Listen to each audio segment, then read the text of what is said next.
Ерөөсөө одоо хүн гэдэг амьд угаасаа нийгмийн бүтээгдэхүүн болохоор зэрэг нийгмийн эд эс юм болохоор зэрэг бусдын дунд ажиллаж амьдрна. Тэрнийхээ хэрээр нийгэмдээ хариуцлагатай, өөрийн гэсэн дуу хоолойтой, өөрийн гэсэн хүмүүжил, ёс суртахуунтай, эстетиктэй ийм байхын тулд бусдаас зайлшгүй суралцаж тодорхой нийгэмд байдаг одоо энэ зохисны улс орон гүрэнд мөрдөгддөг хууль дүрмд захирагдаж одоо явах ёстой юм тийм шүү дээ. Тэгэхээр зэрэг энэ сошиал ертөнцид ч гэсэн бас өөрийн гэсэн бичигдсэн бичигдээгүй хуулиуд ч бас байна. Тэгэхээр энэ цензурын доор өөрөөсөө ингэж сайхан авч явж өөрснөө бусдад илэрхийлж бусдаас суралцаж ингэж явах мэдээж хэрэгтэй. Хамгийн хэрэгтэй зүйл. Би бол энийг одоо би хэрвээ энэ сошиал ертөнцид байхгүй бол өөрийгөө төсөөлөхгүй юм байна шүү дээ.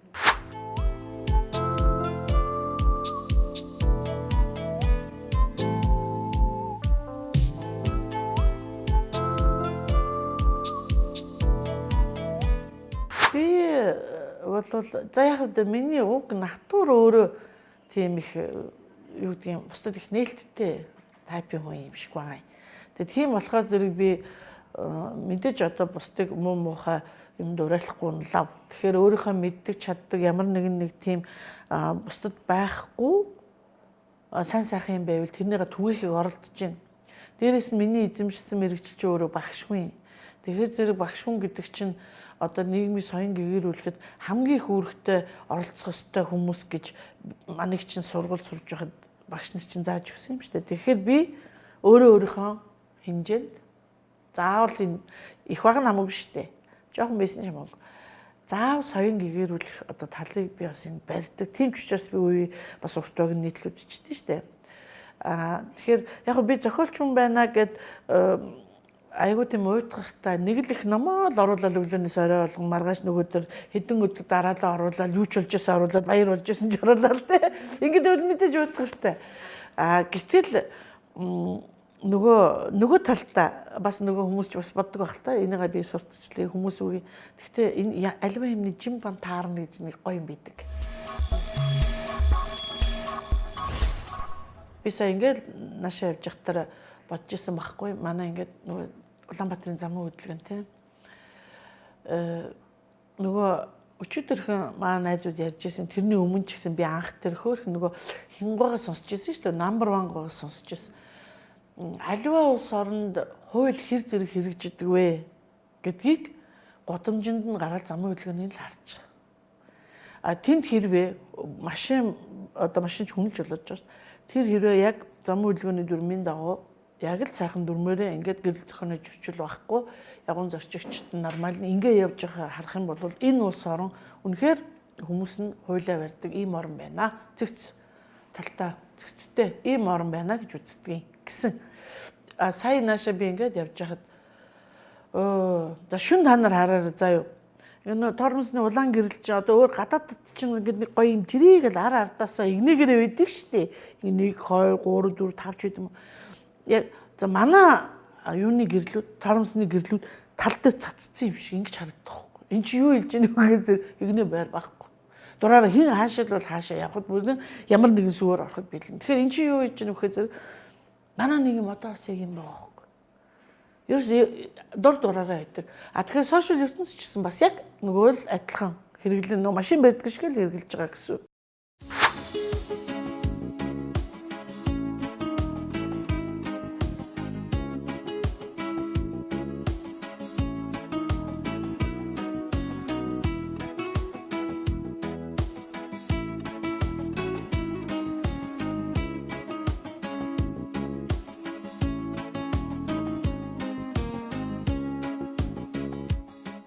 Би чинь ер нь ихэнхдээ дандаа юм биччихэд хүн штэ.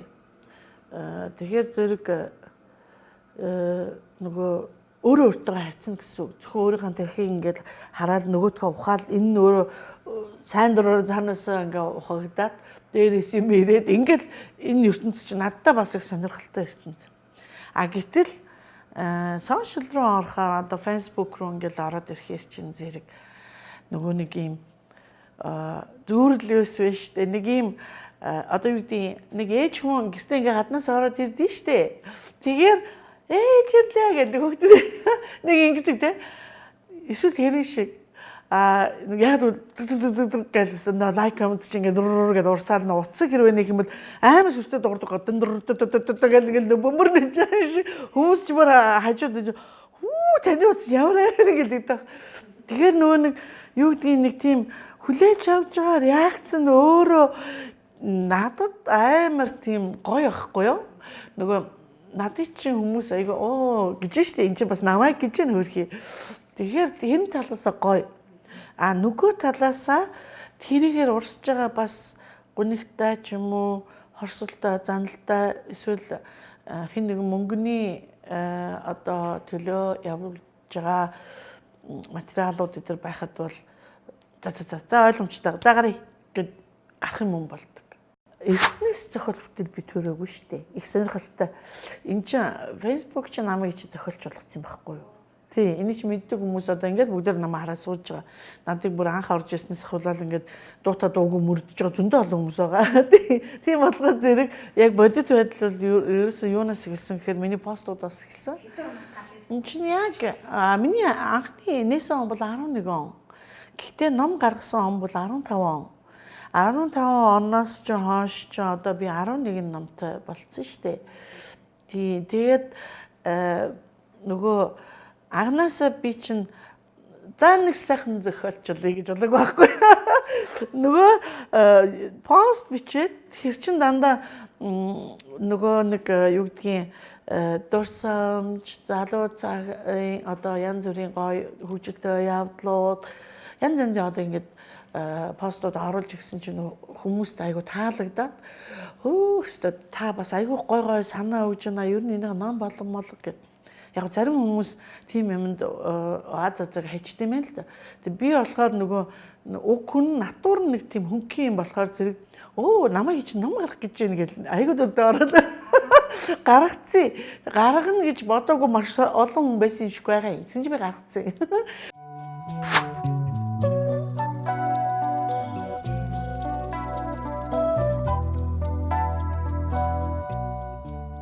Миний шүтэн аалга гэдэг ийм шүтэнийхээ тухай би ийм ном гаргасан. Энэ миний шүтэн аалга чинь болохоор зэрэг байна штэ. Би ерөөсөө энд эхнээс нь бичсэн байгаа л да. Одоо ингэ эхний одоо тайлбар оршил хэсэгт нь би ийм учиртай ингээд ийм хүүхэд байхасаа би ингэж шүтэж биширж ирсэн ийм өхнийхээ тухай яагаад бичсэн бэ гэхээр нөгөө би чинь ийм нэг бас л миний юмнууд дандаа араас ингэж ургаж идэв.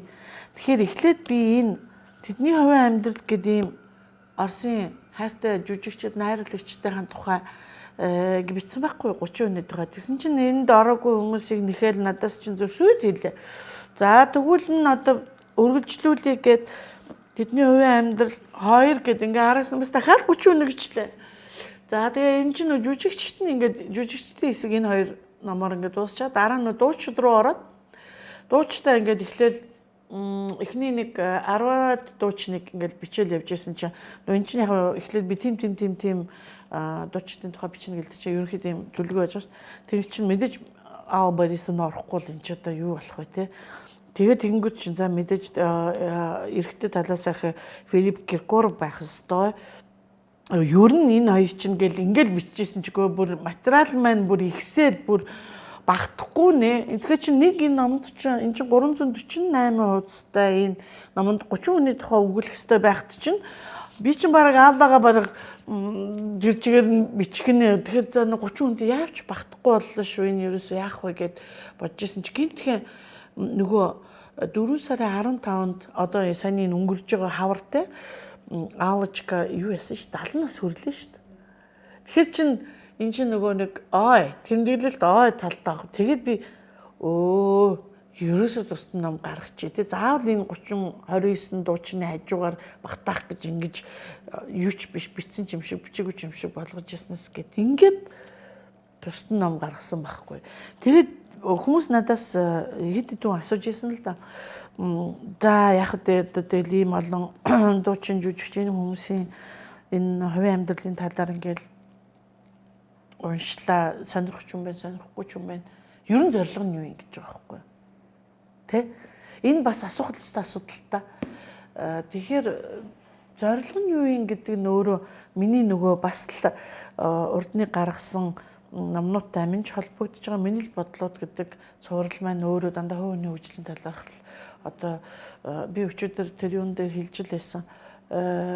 Нөгөө манай Монгол хүний хувь хүний хөгжил 90 оноос өмнө гайхамшигтай мундаг байсан. Хувь хүмүүс соёлтой, боловсралтай, хүмүүжилтэй, гэрийн хүмүүжилтэй. За дээрээс нь ёс суртахуунтай. Ерөөсө захын одоо хүүхдийг дуудаад юм асуухад л одоо хийлэн хог хайж болохгүй, зүлгэн дээр гიშгэж болохгүй. Эрэгтэй хүн, эмэгтэй хүнтэй хамт явж байгаа хаалга онгойлгож өгөх ёстой, өөрөө төрүүлж буугаад тосч авах. Тэр ерөөсөө хувь хүнд өөрт байдаг ямар соёлын хугтуунууд байдгийг бүгд маш сайн сууж өгсөн байсан байхгүй. Тэгээд харамсалтай тэр миний 30 жил алдагдчихваа. Одоо бүүмэд одоо хаалгаар ороход зэрэгцээл ингээл үзээд байна шүү дээ. Одоо тийм автобусанд настай хүмүүст чинь санал тавьж өгнө мөн байхгүй нөө азар оролддог уцтай болцсныг хэлэхгүй зүгээр бүгд ингээд суудаг гэсэн шүү дээ. Тэгэхээр нөгөө нийгэм маань өөрөө соён гэгэрүүлэх ажил нь ерөөс орхигдсон гэсэн үг. Дээрээс нь гаргаж байгаа кино ши бүгдээрээ нөгөө солонгос зодон голлоод дуу хуур гарахаар зэрэг бас нэг болж өгдөггүй. Эсвэл нутаг усаа дуулаад уян галчин. Нөгөө одоо өглөөд хайр майр дуулах юм бол бас нэг өөр тийшээ яваад өгдөг. Тийм. Тэгэхээр нөгөө урлаг уран сайхан кино ши бүгд нөгөө хүнийг бий болгодог, хүмүүсийг хүмүүжүүлдэг энэ тал нь хорхигдсон учраас хүмүүсийн одоо залуу улсуудад бид нар үлгэр жишээ болох ёстой. Өдийн насны одоо маний мэтийн хүмүүс л дуурч эний чинь ингэж хүү хай таминэ ингэдгийн хүн гэдэг амтэн чинь амьдарч явах хугацаанд ингэдэм байна. Бид нар залуу байхдаа бас ингээл буруу зүрх юм хийгээл ингээл явж исэн чинь өдийн насны дээр очиход тэрийг хийх хэрэггүй байсан юм байна. Чи хэрвээ энийг ухаарч чадвал тэгсэн хэрэггүй шүү. Тийм. Ингээ хэлээд өгч байгаа. Тэгээд би мэдээж өөрөө жишээ авч хэлж байгаа. Тэгээд дээрэс нь тэр хүмүүсийн мэддэг, сайн таньдаг, одоо алдартай ийм хүмүүсийн амьдралыг ингээд сайхан хэлээд өгөхөр зэрэг ухаантай хүмүүсийг хайхтар одоо надаас маш олон далд одоо тий заавал ил бичих нь одоо тий тэгж төвдөхгүй байх юм бол далд бичдэг л дээ. Гүйстэ нэрэ пэх хүн сайхан төрнө гэдэг, хүний нүдэнд өртнө гэдэг одоо хүний хувь тавилан яаж эргэж болдог их сонирн байдгийн байна. Таны номнуудыг хараад бид нар дэлгэцэн сарж яасан энэ гоё ах ихчтэй энэ гоё жүжигч чинь ямар амар өрдмөр амьдрал туулаа. Тэг яагаад ингэж вэ? Тэр нэг хажууд нь дэсэн тэр нөхөрлөстэй хамаг юм балсан байна. Ингээд те зарим нь болохоор эсрэгээр энэ бүр ингээ гулраа явж исэн чинь нэг тийм нөхөртөө суугаад бүх тэгэж мундаг буцаж гарч ирсэн юм байна шүү дээ.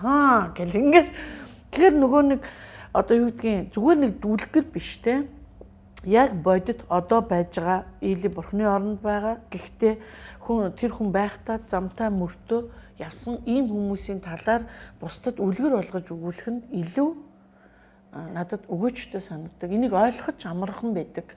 Тийм.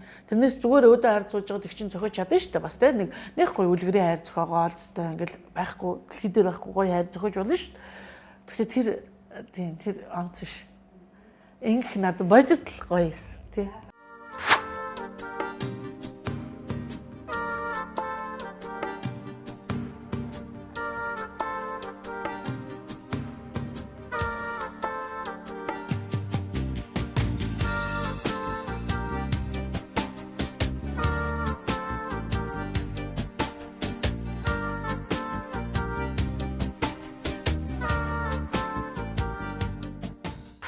Зарим нь үнэштэй ингэж хэлж байгаа байхгүй юу?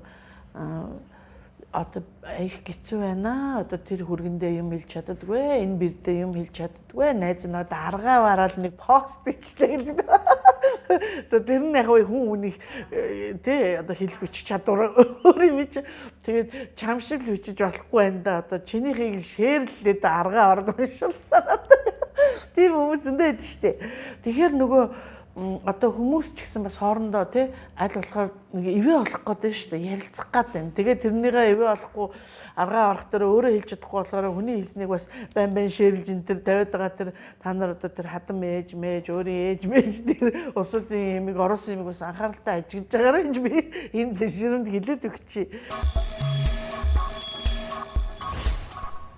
Нэг хоног буюу 24 цаг ямар хурдан өнгөрч ийн вэ? Тэ бүр гайхалтай хурдан өнгөрч байгаа байхгүй. Ингээл ингэж амжааг байхад л өнгөрчөөд байна. Тэгэхээр энэ хэмжээгээр нэг хоног тийм хурдан өнгөрлөө, 10 хоног тийм хурдан өнгөрлөө, нэг сар гэлзээд өнгөрлөө. Тэгэхээр л ийм хурдтай сонирхолтой ч юм шиг тий амьдарч байгаа ийм дэлхий арай л хурдан иргэдэг болоогүй л үү дээ. Одоо иргэдгэрэл ирж байгаа бах тий. Тэгвэл биднээсийн Дамаа ялангуяа ахмад настай хүмүүсийн амьдралын тойргийн одоо эрчлээс нь ерөнхийдөө бол бас те нэлээд багассан байдаг ийм үедээ орж байгаа бидний үеийнхэн бол болж өгөх залуустай үлгэр дуурайл болохоор одоо юу гэдгийг амьдралын туршлагаас тэдэнд аль болох сонирхолтой атайхан хүргэдэг ийм байгаасай гэж хүсдэг. Залуучууд нь ахмад наснаа өөрийнхөө ээж аавыг яаж хүндэлдэггүй тэрэн шигээ бас адилхан хүндэлдэг байгаасай гэж хүсдэг.